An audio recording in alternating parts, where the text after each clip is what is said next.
15 milliards de francs CFA au Cameroun pour la construction des infrastructures de base dans la région de l'extrême nord du pays qui souffre des attaques de la secte terroriste Boko Haram.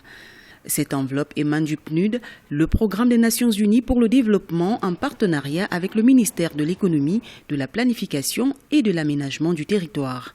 Cette initiative, qui vise à donner du sourire aux populations de l'extrême nord, s'inscrit dans le cadre du sous-programme de réduction de la pauvreté à la base. Les populations, notamment de l'extrême nord, ont accueilli cette nouvelle avec beaucoup de plaisir parce que c'est des populations qui souffrent énormément du fait de la guerre contre Boko Haram. C'est notamment les populations qui ont dû être déplacées et donc qui n'ont plus de système productif valable en place. Tout a été déstructuré.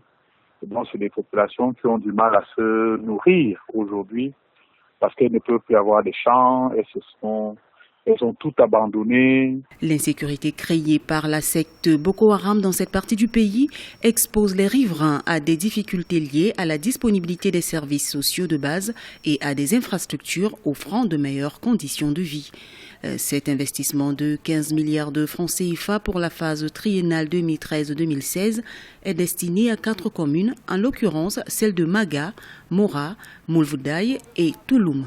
Et quand vous avez des champs, vous pouvez construire une alimentation durable, équilibrée, etc. Et ça, c'est la première chose. Après, il faudra que les écoles reviennent, les hôpitaux reviennent, que le personnel revienne pour pouvoir animer toutes ces infrastructures sociales. Cette enveloppe de 15 milliards de francs CFA dans l'extrême nord du pays va mettre l'accent sur l'accompagnement des organisations paysannes, des groupements d'agriculteurs ou d'éleveurs. Les populations vont pouvoir se réorganiser en ce qui concerne les activités commerciales de leur production qui sont presque en berne depuis les attaques de Boko Haram qui ont fait plusieurs victimes.